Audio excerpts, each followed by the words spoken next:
2016 এ রাজ্যের শিক্ষকতা করবার জন্য বসেছিল।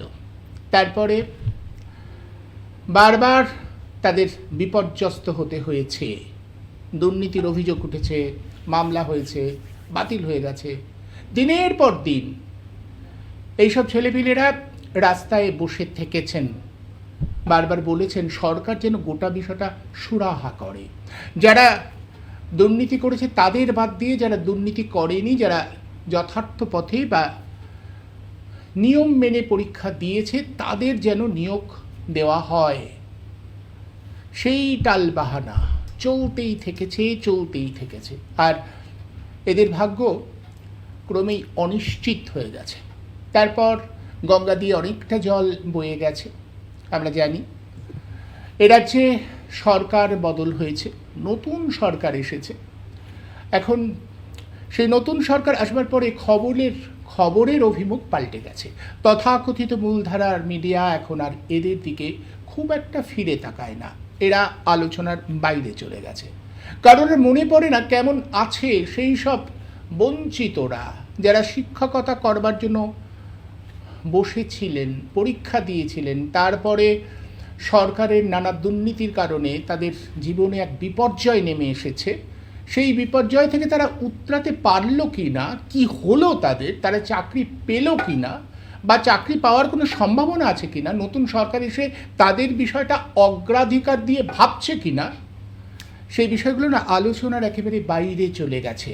সত্যি তো এই আলোচনায় তো আর টিআরপি দেবে না, ফলে রাজনৈতিক চাপানুতর চলছে।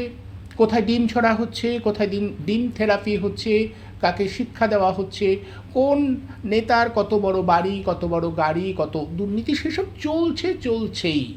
কিন্তু ইস্যুগুলো হচ্ছে যে এ রাজ্যের শিক্ষা ব্যবস্থা বিপর্যস্ত হয়ে গেছে, শিক্ষক নেই, স্কুলগুলোতে শিক্ষকের ঘাটতি রয়েছে, আমরা জানি। শিক্ষা পরিকাঠামো বিপর্যস্ত। এই মতো অবস্থায় যারা চাকরি করতে চাইছে এবং পরীক্ষা দিয়ে যারা একটা ধাপ এগিয়েও গেছিল তাদের কি হবে? তাদের বিষয়টা কি অগ্রাধিকার দিয়ে ভাবা যেত না? একটু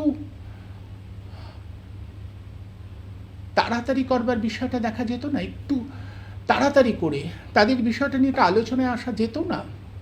সরকার তো পারত আইনি পরামর্শ নিতে, সব পক্ষকে ডাকতে, কোথায় জটিলতা রয়েছে, কি রয়েছে সেটা জেনে একটা মীমাংসা করা।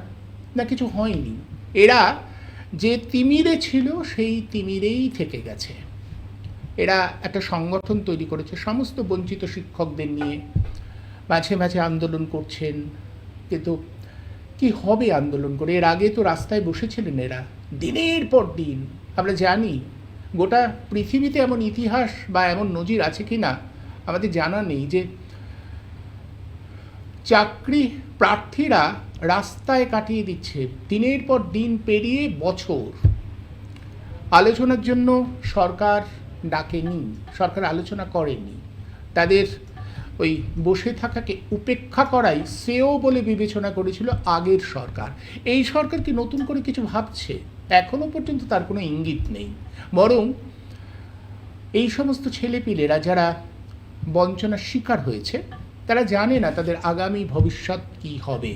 আদৌ নতুন সরকার তাদের জন্য কিছু ভাববে কি না, তাদের ভাগ্যের শিকে আদৌ ছিঁড়বে কি না, তারা এখনও জানে না। কি হবে এদের? এরা তো পরীক্ষা দিয়েছিল, একটা পর্যায়ে দুর্নীতির জন্য এদের সবার ভাগ্যই ঝুলে রয়েছে। এখন প্রশ্ন হচ্ছে আইন আদালতের এই দীর্ঘ সূত্রিতা অতিক্রম করে কোনো সুরাহা আদৌ বেরোবে? কোথায় আছেন এরা? কিভাবে ভাবছেন? আগামী ভবিষ্যৎটা কিভাবে মনে করছেন? কি অবস্থায় দাঁড়িয়ে রয়েছে এদের ভবিষ্যৎ? আসুন সেই সমস্ত বঞ্চিত শিক্ষকদের মধ্যে কয়েকজনকে আমি আজ আমন্ত্রণ জানিয়েছি। তারা নিজেরাই নিজেদের কথা বলবেন তারা কোন পরিস্থিতিতে দাঁড়িয়ে আছেন, তারা কি চাইছেন এবং কেন তাদের গোটা বিষয়টা অনিশ্চিত মনে হচ্ছে, তাদের ভবিষ্যৎ কেন অন্ধকার বলে তারা মনে করছেন, কী ধরনের বঞ্চনা তাদের সঙ্গে হয়েছে, তারা নিজেরাই সে কথা বলবেন। আমার সঙ্গে রয়েছেন ঠিক এই মুহূর্তে সফিউল হাসান এবং শিশির দাস, আপনাদের দুজনকেই আমি আমার এই অনুষ্ঠানে স্বাগত জানাচ্ছি। সফিউল, আপনি যদি বলেন যে আপনাদের সমস্যাটা এখন ঠিক কোথায় দাঁড়িয়ে রয়েছে। আপনারা তো দিনের পর দিন আপনাদের দাবিতে সোচ্চার হয়েছেন, কোথায় দাঁড়িয়ে রয়েছেন যদি আপনারা বলেন। আপনাদের ভাগ্য কোথায় ঝুলে রইল শেষ পর্যন্ত? নতুন সরকার আসবার ফলে কোনো সুরাহা কি দেখতে পাচ্ছেন? কোনো সুরাহা মিলবে এমন প্রত্যাশা কোথাও কি তৈরি হয়েছে? নমস্কার, প্রথমেই বলি আমি সাফির হাসান, একজন বঞ্চিত ফ্রেশার প্রার্থী 2025 এসএলএসটি এবং 2016 প্রথম যে এসএলএসটি সেটার প্রার্থী। প্রথমে আপনাকে ধন্যবাদ জানাই যে আজকে আপনারা আমাদের যে বঞ্চনা, যে সমস্যা, যে কথাগুলো আপনারা আপনাদের এই টিভি চ্যানেলের মধ্য দিয়ে তুলে ধরছেন, আপনাদের অসংখ্য ধন্যবাদ জানাই। আপনারা প্রত্যেকে জানেন যে বিগত সরকার খুব খামখেয়ালিপনার মধ্য দিয়ে এসএলএসটি 1, এসএলএসটি 2 পরীক্ষাগুলো নিয়েছে এবং কিছু সিস্টেম অনুযায়ী নেওয়ার চেষ্টা করেছে, যে সিস্টেমে তারা যদি রিক্রুটমেন্ট গুলো করে বা করতো, তাহলে অবশ্যই এই যে সেকেন্ড এসএলএসটি 2 এই পরীক্ষার ভবিষ্যৎও কিন্তু প্রথম এসএলএসটির মতোই ঝুলে থাকতো। আপনারা জানেন যে রাজ্য সরকার যারা চাকরি হারা শিক্ষক তাদেরকে অভিজ্ঞতা 10 নাম্বার দিয়ে পরীক্ষায় যে ফল সেটা তারা প্রকাশ করেছে। এতে আমরা লক্ষ্য করছি যারা ফ্রেশার্স প্রার্থী তারা বঞ্চিত হচ্ছে। এই যে বঞ্চনা শুধু আমাদের নয়, আমরা যদি একটু পিছনে যাই 2016 এসএলএসটি 1, সেখানে আমরা কি দেখলাম? রাজ্য সরকার পরীক্ষা নিল, পরীক্ষা নেওয়ার পর যারা যোগ্য তাদেরকে ওয়েটিং এ রেখে দুর্নীতি, একদম টাকা, আমি খুব সচেতন ভাবে বলছি এই কথাটা, রাজ্য সরকার প্রাতিষ্ঠানিক দুর্নীতির মধ্য দিয়ে তাদেরকে রিক্রুটমেন্ট করে এবং যারা যোগ্য শিক্ষক তারা কিন্তু বঞ্চনার শিকার হয়, তারা ওয়েটিং এ থেকে গেল। কিন্তু যাদের আমরা লিস্টটা দেখলে, আমি সামনে থাকলে লিস্টটা বলতে পারতাম কিভাবে যাদের মানে এম প্যানেল বলুন বা এমনি প্যানেল বলুন, কি করে যাদের সিরিয়াল একদম পিছনে ছিল, যারা সাদা খাতা জমা দিয়েছে, তারা যোগ্যদের টপকে গিয়ে তারা চাকরিটা নিয়েছে। নেওয়ার পর আমরা দেখছি সেই দুর্নীতিগ্রস্ত শিক্ষকদের কিভাবে রাজ্য সরকার বাঁচানোর জন্য এই এসএলএসটি 2 যে পরীক্ষা নিল সেখানে অভিজ্ঞতা 10 নাম্বার দিয়ে দিচ্ছে। দেওয়ার পরেও অনেক শিক্ষক যারা পরীক্ষায় পাশ করতে পারেনি তাদের জন্য এসএলএসটি 3 পরীক্ষা নেবে তৎকালীন রাজ্য সরকার বলেছিল, এবং এটাও বলেছিল তাদের কাছে নাকি plan A, plan B, plan C ready আছে। তাহলে আমাদের প্রশ্নটা এই জায়গায়, যারা যোগ্য, যারা ওয়েটিং এতদিন থাকলো তারা কি দোষ করলো? তারা কেন 10 নাম্বার অভিজ্ঞতার জন্য পাবে না? কারণ তাদের তো প্রকৃত চাকরিটা চুরি হয়ে গেছে। এই যারা তথাকথিত যোগ্য, যারা অযোগ্য প্রকৃতপক্ষে, তারা তো তাদের চাকরিটা চুরি করে নিয়েছে। চুরি করে এতদিন চাকরি করার পর এবারও এসএলএসটি 2 তে আমরা কি দেখছি? তারা আবার অভিজ্ঞতা 10 নাম্বার নিচ্ছে। 10 নাম্বার নিয়ে তারা আবার চাকরিটা ফিরিয়ে পেতে চাইছে। এবং খুব ভাবতে আশ্চর্য লাগে, যারা পাস করতে পারেনি তৎকালীন সরকার এবং এই বর্তমান সরকার তাদের জন্য নাকি মানবিক এবং তাদের কথা ভাবছে।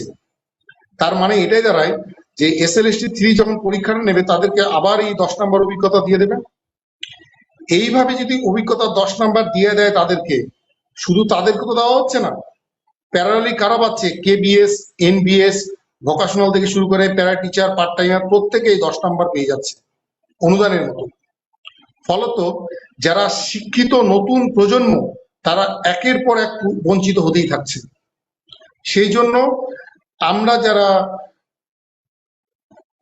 যারা শিক্ষিত বঞ্চিত প্রার্থী, আমরা এটার প্রতিবাদে আমরা রাস্তায় নেমেছি, রাস্তার আন্দোলন করেছি, এখনো করছি, পাশাপাশি আমরা আইনি লড়াইয়ের মধ্য দিয়েও যাচ্ছি। আমরা এই বর্তমান সরকারকে অনেকবার আমরা কিছুদিন আগে একটা আন্দোলনের মধ্য দিয়ে শিক্ষামন্ত্রীর কাছে আমাদের যে দাবি, আমাদের যে সমস্যা, সেই কথাগুলো আমরা তাদের কাছে তুলে ধরেছি। তারা আশ্বাস দিয়েছে তারা দেখবে, আমাদের প্রতি মানবিক হবে, কিন্তু সেটা কতদিনে হয় সেটাই এখন দেখার ব্যাপার। আমাদের একটাই কথা, যদি মানবিক হয় রাজ্য সরকার, যারা সত্যি যোগ্য, যারা ওয়েটিং লিস্টে থেকেও চাকরিটা পায়নি, প্রকৃত যারা যোগ্য, তাদেরকে 10 নম্বর দেওয়া হলো না। যারা চাকরি চুরি করলো তাদেরকে অভিজ্ঞতা 10 নম্বর দিয়ে পুনরায় চাকরি ফিরিয়ে দেওয়া হচ্ছে। এই সবকিছু মিলিয়ে আমাদের এই আইনি লড়াই এবং এই রাস্তার লড়াই।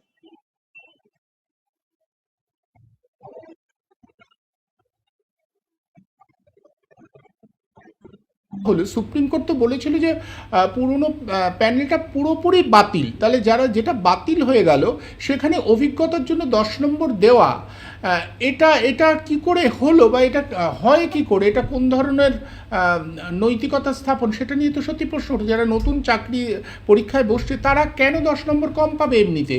যা ওদের মধ্যে তো এমন জনও রয়েছে যারা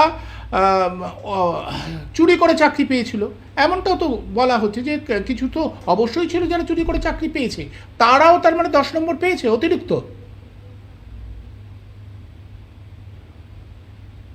নিয়েছিল রাজ্য সরকার, কিছু সংখ্যক তাদেরকে বাদ দিয়ে পরীক্ষা নিয়েছে, কিন্তু আমরা যেটা মনে করছি, আমাদের কথা না, এটা অন রেকর্ড, আপনি সিবিআই যে চার্জশিট সেখানে দেখবেন যে 1100-র উপর ক্যান্ডিডেট যারা টেন্টেড হয়েছিল তারা পরীক্ষায় বসেছেন, পরীক্ষায় বসে চাকরি দিয়েছে এবং তারা এমটেনার হয়েছে। আমাদের কাছে তার প্রমাণ আছে। আমরা বর্তমান রাজ্য সরকারের শিক্ষামন্ত্রীকে আমরা আমাদের দাবি জানিয়ে এসেছি, আমরা সম্পূর্ণ তালিকা দিয়ে এসেছি। কি করে সুপ্রিম কোর্টের রায় থাকা সত্ত্বেও কেন তৎকালীন রাজ্য সরকার তাদেরকে বাঁচানোর জন্য এই ভুল পদক্ষেপ নিল, আমাদের প্রশ্ন এটাই। এবং সুপ্রিম কোর্ট এটাও বলেছিল যে এই পরবর্তী রিক্রুটমেন্টে যদি কোনো কারণে একজনও পরীক্ষায় বসে তাহলে কিন্তু সেই পরীক্ষা আগামীতে গিয়ে পাঠাবে। আমাদের প্রশ্ন এই জায়গাটাই, তৎকালীন রাজ্য সরকারের স্বার্থটা কি ছিল? আমরা স্বাভাবিকভাবে ভাবতেই পারি যে তারা প্রাতিষ্ঠানিক দুর্নীতির মধ্য দিয়ে যেমন করেছে, এখানে একটা ভোটার টাকার খেলা হয়েছে, আমরা এটা অনুমান করতে পেরেছি। এবং আমি মধ্য দিয়ে যে আপনারা যদি হন, আপনারা 2016 সালে যারা ওয়েটিং, যারা প্রকৃত যোগ্য, তাদের প্রতি মানবিক হন। এই যে যারা চুরি করেছে চাকরি, তাদের প্রতি সহানুভূতি দেখাতে গিয়ে আপনারা casual, contractual, para teacher, part timer, vocational, KBS, NBS প্রত্যেকটা 10 নম্বর দিয়ে দিচ্ছেন। আগামী ভবিষ্যৎ প্রজন্মের কথা ভাববেন না? যারা বিএড, গ্র্যাজুয়েশন, মাস্টার ডিগ্রি করে বসে আছে, তাদের ভবিষ্যৎটা কি? তারা কি ওই ঝালমুড়ি আর চপ ভাজা বিক্রি করবে? এটাই তো শিক্ষার বর্তমান পরিস্থিতি। এই প্রশ্নটা আমি রাজ্য সরকারের কাছে আপনাদের মধ্য দিয়ে করতে চাই। বেশ, আমি শিশির কাছে আসি। শিশির, আপনি বলুন আপনার অভিজ্ঞতার কথা, মানে কী ধরনের বঞ্চনার মুখোমুখি বলে আপনি মনে করছেন? নমস্কার, শুনতে পাচ্ছেন আমার কথা? হ্যাঁ, শুনতে পাচ্ছি, বলুন। আচ্ছা, ব্যাপারটা হচ্ছে, দেখুন, প্রথমে আপনাদের আমরা অভিনন্দন জানাবো, কারণ আপনারা আমাদেরকে আপনাদের চ্যানেলের মাধ্যমে সমগ্র পশ্চিমবঙ্গে আমাদের যে বঞ্চনার শিকার হচ্ছে আমরা, সেটা তুলে ধরছেন, তার জন্য অসংখ্য ধন্যবাদ আপনাদের। এবার প্রশ্ন হচ্ছে, 26,000 চাকরি বাতিল হয়েছে। কি কারণে বাতিল হয়েছে? র্যাঙ্ক জাম, সাদা খাতা, expiry panel, out of panel, এই 4টি পয়েন্টের সাথে 17 রকমের দুর্নীতি। শুধু একটা দুর্নীতি নয়, কিন্তু 17 রকমের দুর্নীতি। 9,300 এই র্যাঙ্ক জাম, সাদা খাতা, expiry panel, out of panel এর মধ্যে এই 9,300 জন যদি বাদ যায়, সেখানে ওয়েটিং ক্যান্ডিডেট কিন্তু ঢুকতে পারে।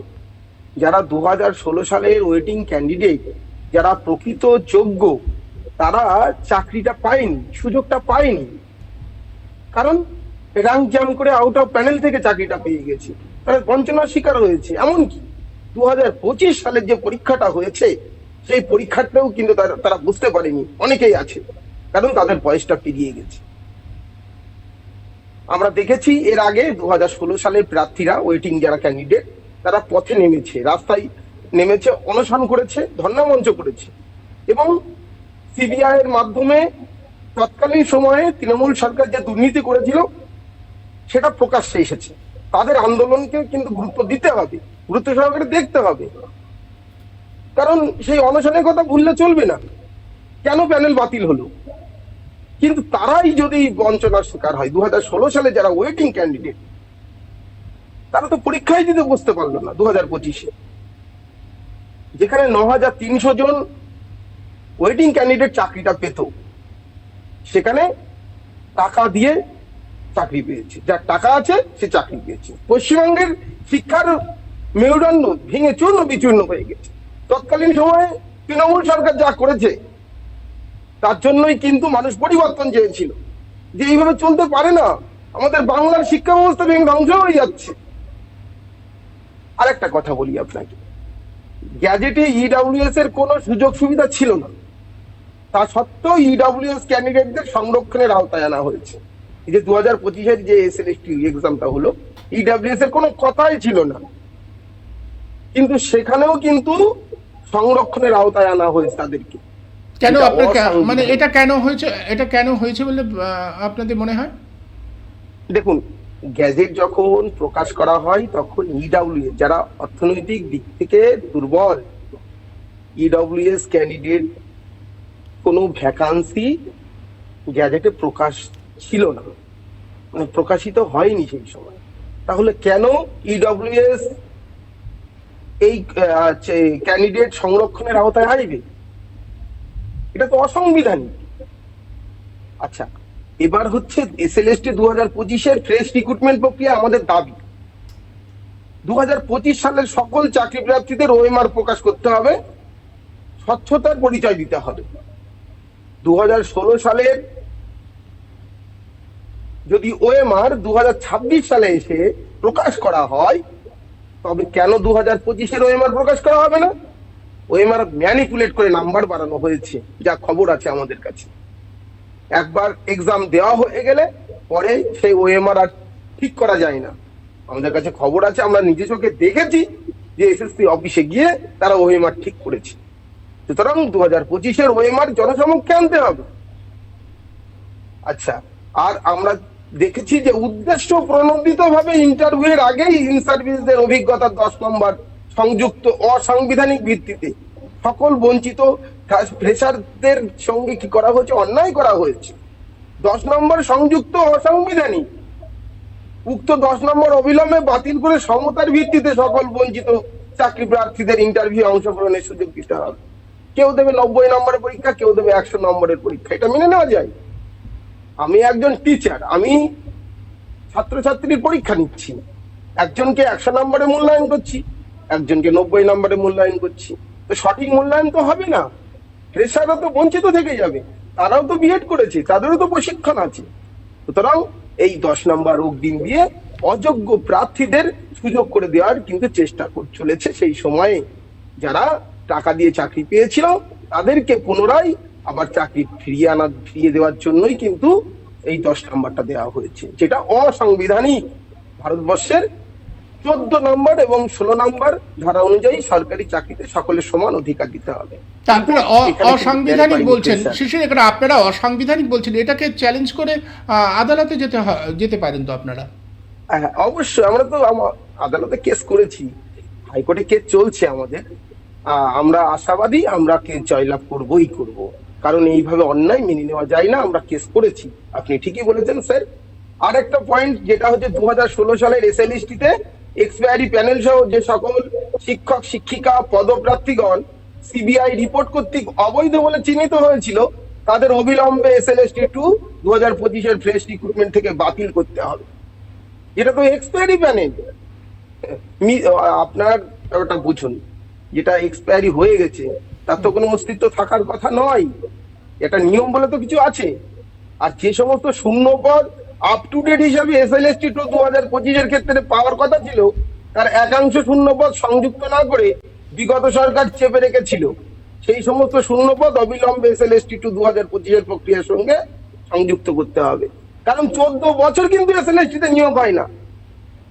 বাংলার শিক্ষা ব্যবস্থা ভেঙে চূর্ণ বিচূর্ণ হয়ে যাচ্ছে, গেছে।